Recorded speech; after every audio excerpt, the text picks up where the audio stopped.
Agri-Demain, on se retrouve au cœur du salon de l'agriculture. On l'aime, notre agriculture, on vous le prouve parce qu'on reçoit forcément des agricultrices, des agriculteurs, et on en parle forcément avec passion.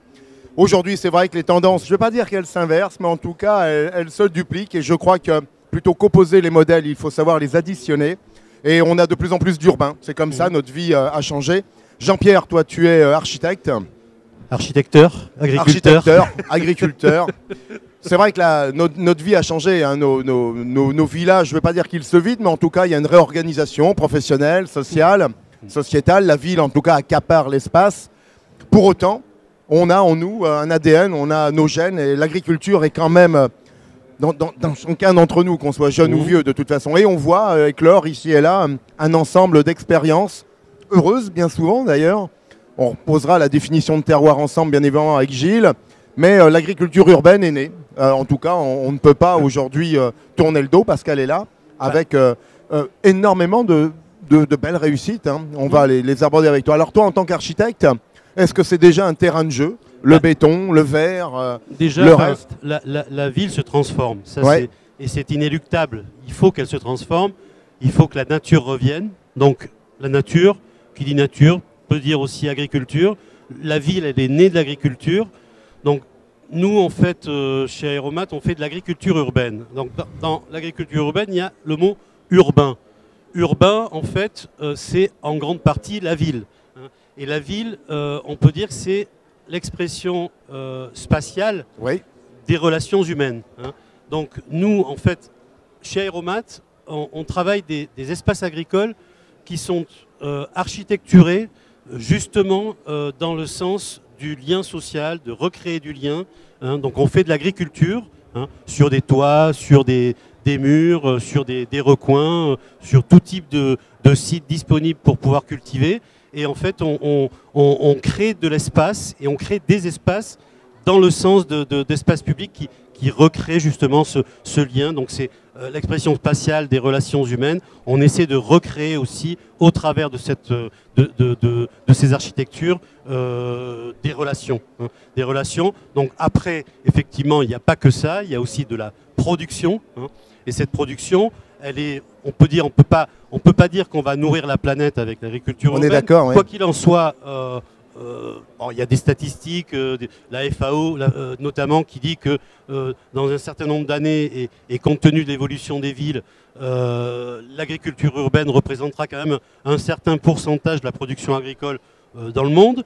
Donc c'est quand même pas à négliger. Quoi qu'il en soit, notre rôle, je pense, dans l'agriculture urbaine, c'est de produire des aliments qui ont du goût, de faire redécouvrir aux citadins la saveur des aliments qui sont dégustables ou consommables directement, hein, donc de la culture. Du producteur, bien sûr, au client. Voilà, au client, en circuit ultra court, et avec l'avantage qu'en fait, ces produits, on les cueille au bon moment. Il n'y a pas de transport, Alors, bien sûr. Voilà. À t'écouter, c'est vrai que tu parlais de production, on peut dire premier niveau, production de pédagogie et d'amour, parce que c'est quand même un cordon ombilical dans la ville pour nous rattacher finalement à notre essentiel, qui est finalement de se nourrir. Alors à défaut, effectivement, comme tu l'évoquais, de nourrir une masse, on va nourrir quand même l'esprit, et cet esprit, en tout cas, il est dynamique, généreux, et lui, au moins, on peut le partager sans problème. Et moi, j'ai espoir qu'on nourrisse l'esprit aussi des gens, des citadins, dans la redécouverte en fait de ce qu'est l'agriculture, et par là même au-delà des territoires qui nous entourent, Bien et sûr, donc des agriculteurs en tant que tels. Alors, on peut évoquer avec Gilles Maréchal la mise en expérience, parce qu'on est ici avec des jeunes du lycée Albert Demain, qui dans le 7e arrondissement de Paris, donc on est loin quand même d'une ruralité. Moi, je suis allé visiter, grâce à Gilles, ce lycée. J'ai vu un rang de vignes, puisqu'ils arrivent à faire leur rosée. Puis on est monté dans les étages, puis finalement, j'ai vu des plantes, j'ai vu de la verdure. Et j'ai vu que c'était Aéromat qui avait investi ces hauteurs. Belle initiative, Gilles, parce que finalement, on l'évoquait avec Jean-Pierre à l'instant, on va travailler d'autres surfaces, on va travailler d'autres espaces.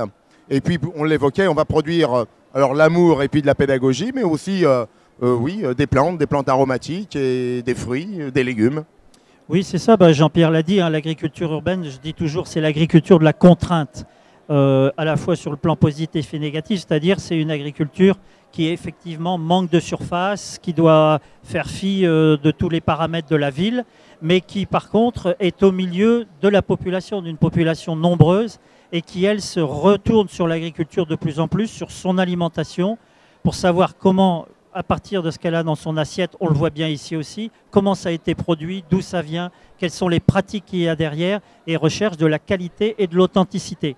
Donc à partir de là, nous, on a différentes expériences et terrasses que l'on cultive avec Aéromat. On est sur les toits de la RATP en hydroponie. Donc là, c'est une technique bien précise que l'on identifie sur cet espace-là.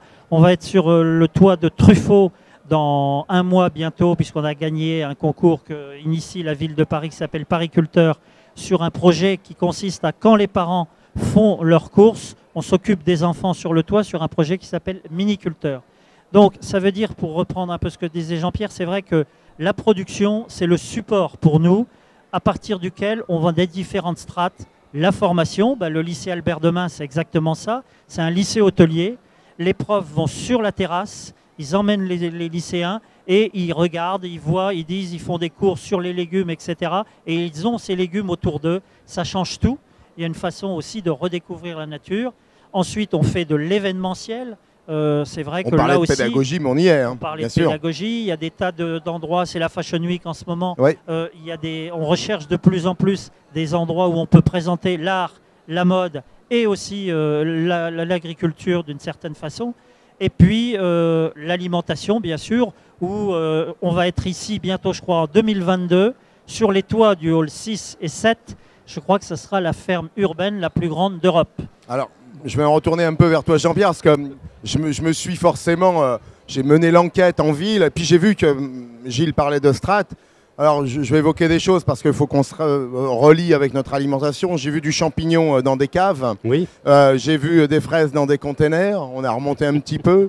J'ai vu finalement des choses grimpantes le long de parois. On l'évoquait avec Gilles sur les terrasses. Finalement, il y a cette intelligence de pouvoir optimiser des espaces, des fois abandonnés, parce que c'est vrai que sur des sous-sols, aujourd'hui, on y a mis du champignon et des fois de l'endive, j'ai même vu cela, alors que c'était à l'abandon, c'était des friches urbaines, et cette ruralité de ville, entre guillemets, va se réapproprier ces zones-là. C'est plein d'intelligence. Moi, j'aurais tendance quand même à différencier ce qui est de l'ordre de la technologie de production du type container ou du type production indoor, de ce qui est espace agricole en milieu urbain. Parce qu'un espace agricole en milieu urbain, pour moi, c'est comme un espace public, si tant est qu'il peut être public, parce que parfois il y a des terrasses qui ne peuvent pas être accessibles au public. Mais en tout cas, l'idée d'Aéromat, c'est quand même de créer des espaces vivants. Hein. Le container, lui, oui, il va produire.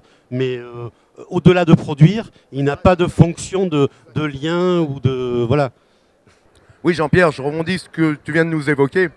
Il faut bien dissocier finalement dans l'univers urbain ce qui est lié finalement à une optimisation... de production. Oui, l'optimisation de production et à différencier en fait de ce qui fait la ville. Exactement, oui, voilà. Donc pour nous, après, je dis pas qu'on ne va pas produire nous-mêmes des choses de ce style, parce qu'en fait ça fait aussi partie de ce qu'on sait faire et de ce qu'on fait, mais quand on traite un espace agricole en milieu urbain, pour moi, c'est comme si on traitait un espace public, paysager, mais qui a des fonctions autres, transversales, donc de ce qu'on disait, de lien, en fait, de redécouverte de la nature et de l'agriculture. Alors on va en profiter pour faire un appel, parce que finalement, on a 20 arrondissements parisiens, donc Aéromat est là en tant que prestataire de conseil. On est là. Également mis en place, donc... vous êtes à la recherche de terrasses. Conception, process, installation. Pédagogie, on l'évoquait avec Gilles, formation. Exploitation, ouais. Voilà, sur tout type de technologie d'agriculture urbaine, que ce soit en bac, en Alors on l'a vu, ça peut en être hydroponie, privé, en indoor. On a aussi des dispositifs, on a un dispositif qui s'appelle Room Garden, qui peut produire aussi dans une pièce à l'intérieur, une pièce polyvalente qui peut aussi servir de salle de réunion, de salles de repos, pour tout type en fait, d'activité autre que la production. Voilà, on fait un peu tout ce qui peut avoir attrait à l'agriculture urbaine. Voilà. On n'a pas de limite. C'est toute cette approche sur l'agriculture urbaine, en tout cas, qui donne sens à notre quotidien. Ça, c'est important. On le rappelle sur le site web. Oui, Gilles, si tu veux rajouter. Oui, juste après, on est ici au Salon de l'agriculture. Ce qu'on voudrait aussi, c'est convaincre les agriculteurs, entre guillemets, conventionnels eux-mêmes, oui, que non pas que l'agriculture urbaine est l'avenir de l'agriculture d'une façon générale, mais qu'ils ont intérêt à s'y intéresser.